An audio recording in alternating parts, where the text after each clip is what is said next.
While some were saying, "He's a good man," others were saying, "No, he's deceiving the crowd." Yet no one would speak openly about him for fear of the Jews. About the middle of the festival, Jesus went up into the temple and began to teach. The Jews were astonished at it, saying, "How does this man have such learning when he has never been taught?"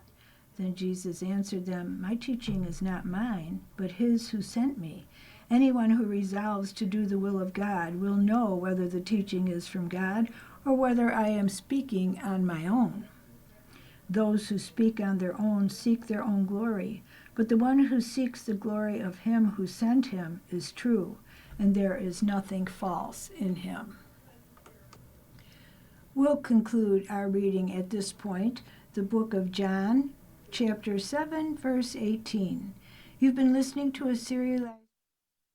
The following program is intended for listeners who are blind, have low vision, or have another print disability, which makes reading, holding a book, or turning a page difficult or impossible. The content is copyrighted by the respective publishers. For more information, please visit us on the web at nfradioreading.org. Hello, this is Margaret Mack, and for the next half hour, I'll be reading from the December 4th issue of the Buffalo Rocket on the Niagara Frontier Radio Reading Service. And first up, we have Lighting Up the Holidays. The Soul Ball, December 13th from 6 to 10 p.m. at the Marriott Buffalo Lacombe Harbor Center. Tickets are $100 for this annual and elegant evening. Visit michiganstreetbuffalo.org /Soulful Christmas 2025. BUDC launches downtown for the holidays. Skate, sip, shop, stay a while. Thursdays at the Plaza, December 4th through the 18th, between 4 p.m. and 7 p.m. This Thursday, December 11th, a silent disco with Santa, and Thursday, December 18th, Choir Night, concert featuring local school and community choirs. Downtown Dollar Sweepstake, the Buffalo Urban Development Corporation, is giving away $50 Downtown Dollars gift certificates throughout the season, redeemable at participating retailers and restaurants.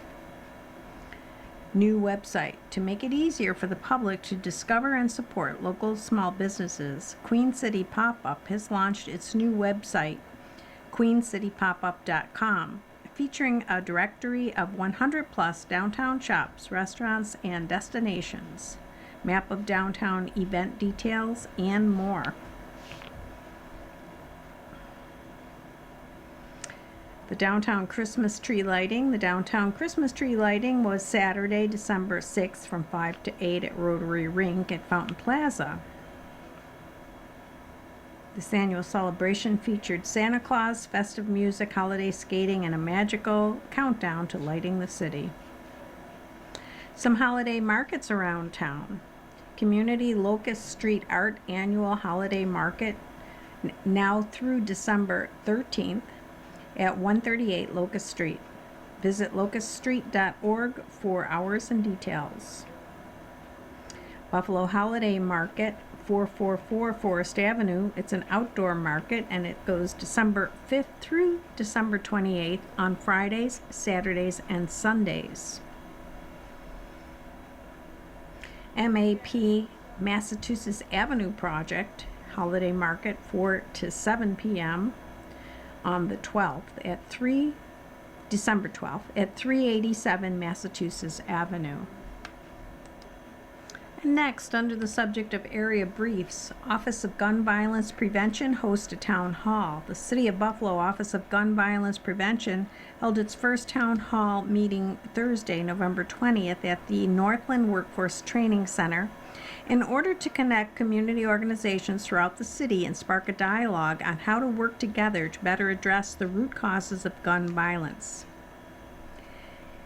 The discussion was led by Adrian Gare, the Executive Director of the Office of Gun Violence Prevention, and by Maston District Council member Zenita Everhart. The meeting included representatives from Buffalo Police Department, Breaking Barriers, Best Self Behavioral Health, Back to Basics, the Erie County Restorative Justice Coalition, the Police Athletic League of Buffalo, and Success Plus Me Enrichment Program. The Office of Gun Violence Prevention will continue to hold regular meetings with community stakeholders, but not all future events will be open to the public. Also under area briefs, legislators vote against bill on term limits. Erie County legislators voted down a resolution for term limits for themselves just before the Thanksgiving holiday. The vote to reject the bill sponsored by Erie County legislator John Bargnesi was 8-3. The vote went as follows. Voting yes for term limits was John Bargnesi, Gene Vinyl, and Michael Kozlowski, Democrats. They voted to move the item from the committee for a vote. Voting no for term limits was Lawrence Dupre, Tasha St. Jean Tard, Christopher Green, Timothy Myers, Frank Tadaro, John Gilmore, Lindsay Larigo, and John Mills. They all voted no. Since Bargnesi's bill proposed a change to the county charter, the end goal was to put the question of term limits to the public for a vote next November. Not only did the lawmaker need a majority to pass the bill in the legislature, it's likely he would have needed enough backing to override a veto from Erie County Executive Mark Poloncarz, who previously said he disagreed with term limits according to previous reporting by the Buffalo News. And also under area briefs, New York State Community Commission on Reparation Remedies hosted a public hearing. The New York State Community Commission on Reparation Remedies hosted its statewide series of public hearings with an in-person session on Tuesday, December 9th from 5 to 9 p.m. at the Carol Crohn's BECA Center in Utica, New York. The hearing explored the theme of the war on drugs, racially discriminatory criminal justice policies and practices. This session focused on how decades of punitive drug laws, racial profiling, and unequal sentencing that devastated Black and brown communities across New York State, fueling cycles of incarceration, economic instability, and intergenerational harm. Throughout the 80s and 90s, sentences for drug offenders in New York State were among the most punitive in the country. New York's approach to drug enforcement disproportionately targeted communities of color, resulting in long prison sentences for nonviolent offenses and the separation of countless families. Also under area briefs, Open Buffalo graduates emerging leaders. Grads launch campaign to raise awareness about city charter revision and expand public participation in the process in the coming months. Open Buffalo's 9th cohort of emerging leaders took the stage at Birchfield Penny Arts Center recently, November 22nd, to celebrate their completion of the program and share their innovative plans for increasing community representation and voice in the Buffalo City Charter revision process. Recruited from diverse backgrounds across the Buffalo-Niagara metro area, and representing fields from social work to healthcare, martial arts, and beyond, the emerging leader class of 2025 have learned and co-created together since the opening retreat in August. They have developed knowledge and practice skills in relationship building, community organizing, campaign strategy, effective storytelling, mobilizing people and resources, media literacy and media relations, business development for system change, and much more. Today, we are honored to recognize our dynamic and driven 2025 class of emerging leaders, said Franchel Parker, Open Buffalo Executive Director. At its essence, the program that they have just completed is about more than just skill building, networking, and mentorship. It's about community building. Our leaders forge bonds that can last a lifetime, and they go forth to build a better Buffalo. Reflecting on the impact of the program, graduate Letitia McElrath said, "The Emerging Leader Program gave me more than professional development. It gave me community. Our cohort built genuine connections that will last far beyond graduation." During the ceremony, the 2025 graduates launched their campaign to raise awareness about the Buffalo City Charter revision. Announced in April 2025 and led by 13 citizen commissioners, the Charter Review Commission represents the community's first opportunity in 25 years to improve the effectiveness and accountability of our local government by revising the city's governing document, the local equivalent to a state or federal constitution. Buffalo voters will have the opportunity to approve or reject the charter revisions on their November 2026 general election ballots. Citing the importance of the charter revision process, Emerging Leader graduate Karima Washington noted, "The charter revision process gives the community the power to change the rule book that operates the city." The emerging leaders urge Buffalo residents to make their voices heard by attending one or more of the Review Commission's public hearings to ask questions and offer suggestions. And in political news, Buffalo clergy and community leaders call on Governor Hochul to take real action on affordability crisis. Buffalo. Clergy and community leaders from across Western New York gathered Monday at Miracle Mission's Full Gospel Church to call on Governor Kathy Hochul and state lawmakers to take immediate action to address New York's affordability crisis. Organized by the Buffalo Niagara chapter of the National Action Network, NAN, and Agents for Advocacy, the event brought together faith leaders, advocates, and residents to highlight how rising cost of housing, food, utilities, and car insurance are pushing working families to the brink. "People across Buffalo and across the state are hurting," said Reverend James Lewis, president of the Buffalo Niagara chapter of NAN. "Every week, more families tell us they can't keep up with rent, groceries, or their car insurance bills. Governor Hochul and Albany must deliver bold action to bring relief and restore hope to communities like ours. This affordability crisis is crushing families who are doing everything right. That's just wrong," said Mark Talley, founder of Agents for Advocacy. "First it was food, then rent and child care. Now car insurance rates in Western New York have skyrocketed, and it's unacceptable. We're calling on state leaders to step up, reform the system, and put working families first." Across New York, auto insurance premiums have climbed nearly 40% above the national average, leaving working families to choose between paying for essential coverage or meeting basic household needs.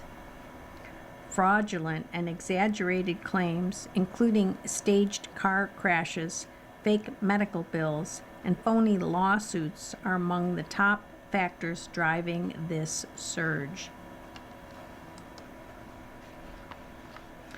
You are listening to a reading of articles and features from the Buffalo Rocket on the Niagara Frontier Radio Reading Service.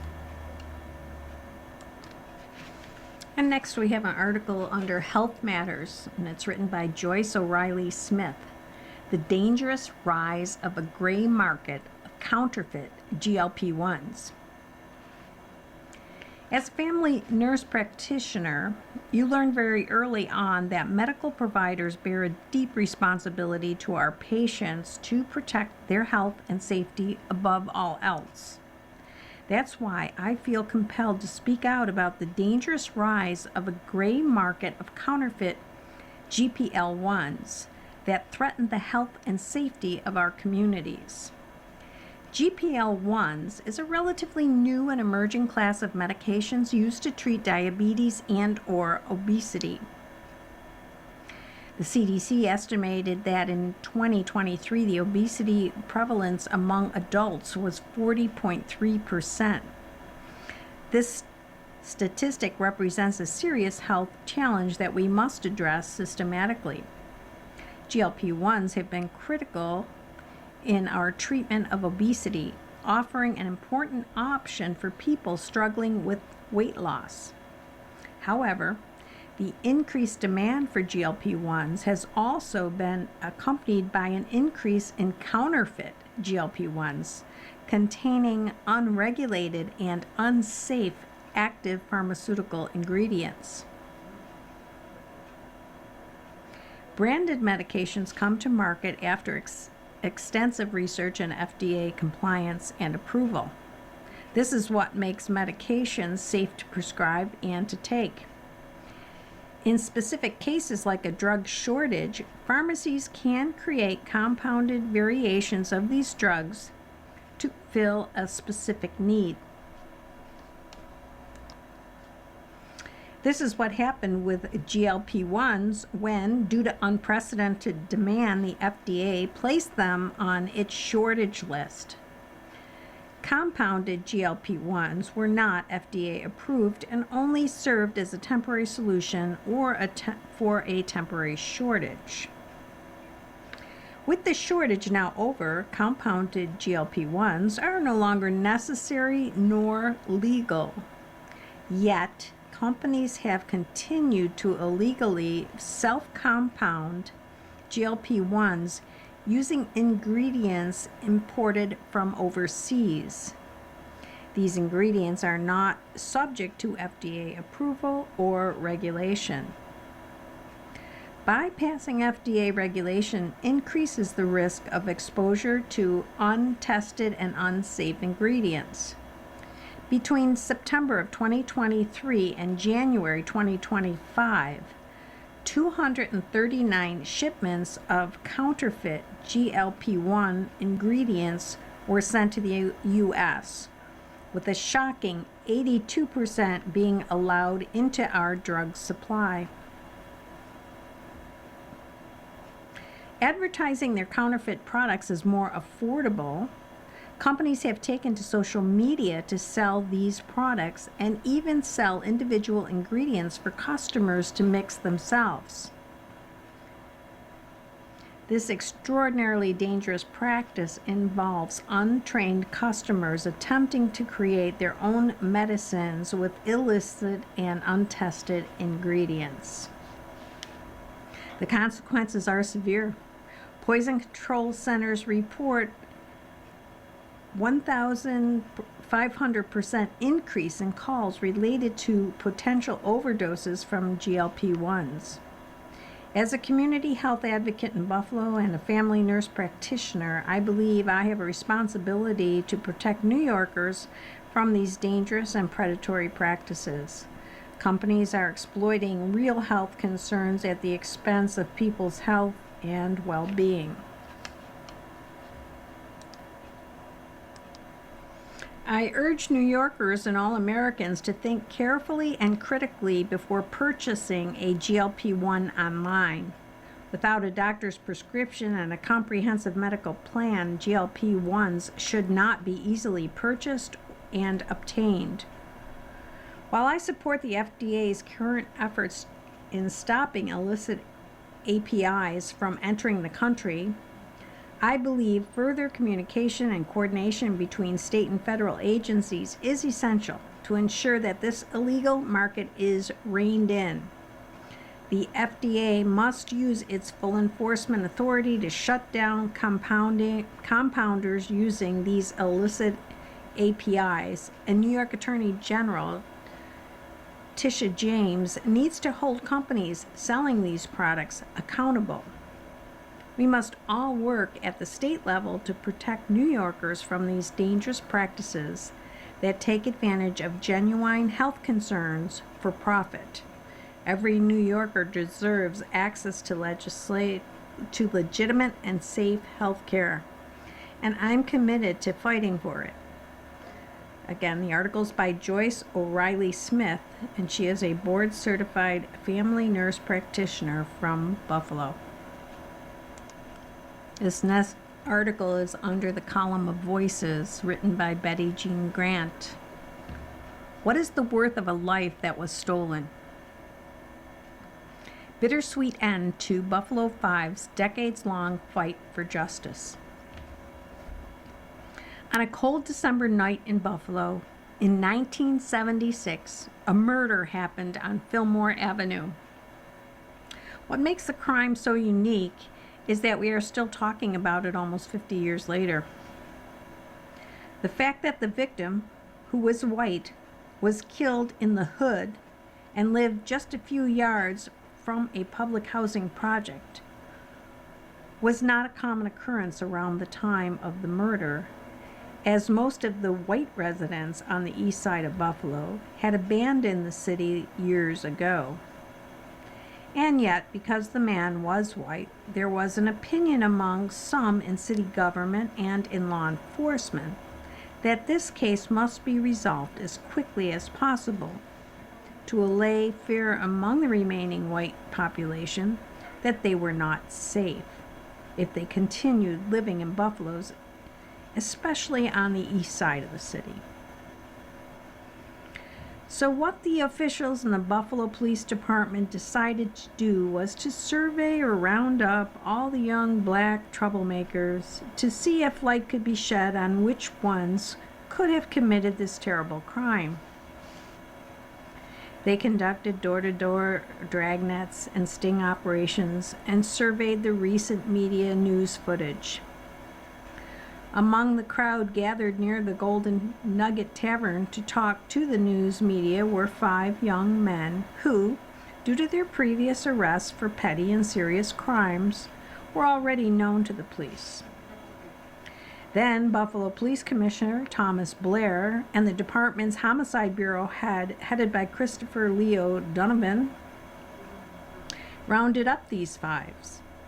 16-year-old boys, took them downtown, interviewed them for hours on end without giving them food or allowing them to sleep. The interrogators lied and said that each of the other had confessed to the crime and had implicated themselves.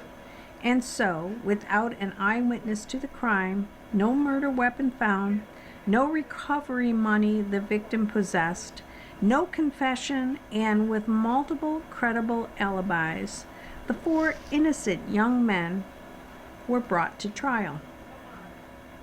The 5th boy, who had just turned 16, took a plea deal and falsely condemned the other 4 to a murder they did not commit.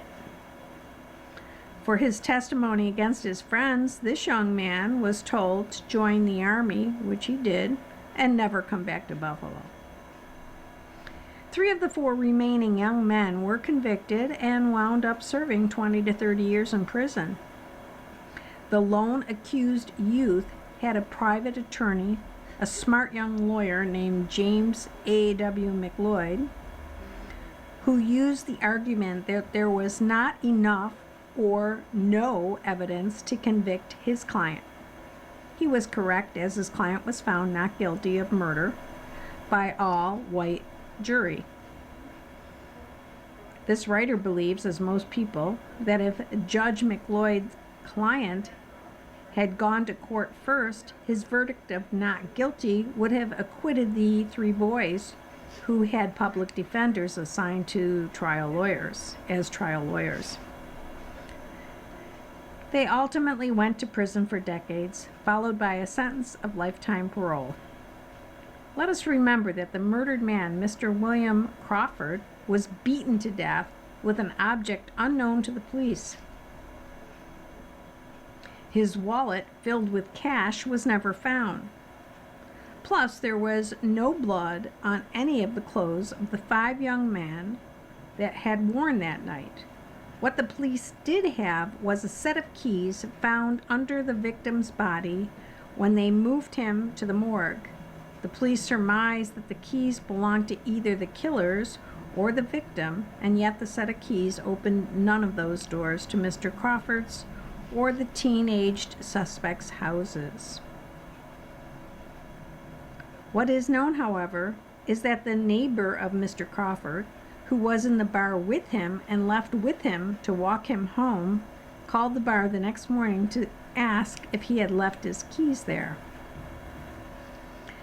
So the man who lived next door to the victim was drinking with him and who left with him to escort him home and was the last person to see him alive and lost his keys was never arrested or questioned.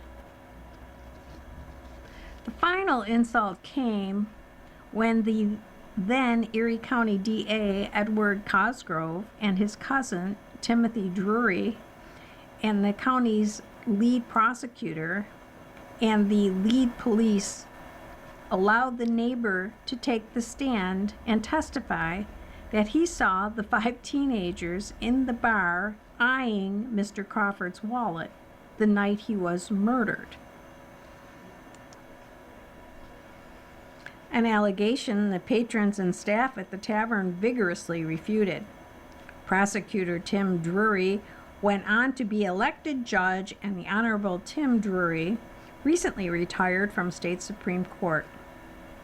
A few months after the trial was completed, murdered victim's neighbor moved out of Buffalo to a quiet rural town some miles from Buffalo. This gentleman died a few years ago in a nursing home outside of Buffalo. I will forever believe he is forever a member of the One Who Got Away Club. In 2021, 2 of the 3 members of the Buffalo Five, John Henry Walker Jr. and Darrell Boyd, had their convictions vacated in state Supreme Court thanks to a local defense lawyer, Paul Cambria. Unfortunately, the 3rd member of the Buffalo Five, Darren Gibson, who spent 32 years, 10 extra years after he was eligible for parole because he refused to confess to a crime he did not commit, died of a massive heart attack less than a year after he was paroled in 2008. The 4th member of the Buffalo Five, Floyd Martin, James McLeod's client, the only one found not guilty and therefore avoided a long prison sentence stay and the miscarriage of justice, died of natural causes a few years ago. The 5th and final member of the Buffalo Five, Tyrone Woodruff, the one who turned state evidence, the one who lied on his friends and even falsely implicated himself to stay out of prison, partially redeemed himself when he returned to Buffalo and testified at the trial that overturned the conviction of John Walker Jr. and Darrell Boyd. Not only that, Mr. Woodruff also returned to Buffalo to testify at the trial that the lawyers of Walker and Boyd filed against the City of Buffalo Police Department and Erie County District Attorney's Office for either withholding from their attorneys 19 pieces of evidence, including documents such as the set of keys, photographs taken at the scene of the murder, and other material that could possibly have changed the verdict of the murder conviction case. In August of 2024, the City of Buffalo awarded the 2 plaintiffs of the lawsuit filed against Buffalo and its homicide department for the illegal and criminal part they played that led to the false arrest, incarceration, conviction, and detention of young men they knew or should have known based on the part they played to be innocent of the murder of Mr. William Crawford. The City of Buffalo settled the case for $4.5 million for each of the plaintiffs. Erie County and the District Attorney Office was presented with a jury verdict that the County of Erie and the DA office was complicit in the wrongful conviction of Walker and Boyd. In April 2025, a jury awarded John Walker $28 million. In November 25, a jury awarded the estate of Darrell Boyd $80,000. Darrell Boyd died from a form of terminal cancer before he got a chance to spend any of the money awarded by the city, and 6 months before the verdict came in regarding his lawsuit against Erie County. $28 million and $80 million, respectively, is a huge sum of money for the county to pay. That is true. But how can it compare to innocent young boys being dragged to jail and to prison for decades simply because the Buffalo Police Department and the Erie County Attorney's Office, District Attorney Office, wanted a murder quickly solved before the remaining good white citizen started leaving the city at a faster pace than they already were doing? A spokesperson for the Erie County Attorney's Law Department, Attorney Jeremy Tooth, stated that they will appeal the verdict in both cases. The Erie County Executive Mark Polcard supports the appeal of the verdict and questioned whether the jurors who awarded those amount knew that we, Erie County, just don't have that kind of money just laying. The following program is intended for listeners who are blind, have low vision, or have another print disability which makes reading, holding a book, or turning a page difficult or impossible. The content is copyrighted by the respective publishers. For more information, please visit us on the web at nfradioreading.org. Hello, this is Bruce, and for the next hour I'll be reading from the December 11th, Thursday, December 11th issues of the Batavia Daily News, serving Genesee, Wyoming, and Orleans counties on the Niagara Frontier radio reading service. The top story, and there's a picture of the fire, is major fire hits Reisdorf Brothers. Damages estimated at $2.5 million in 3-alarm blaze. Article by Matt Sertel. Only wreckage remained Wednesday after an intense fire erupted in a warehouse at Reisdorf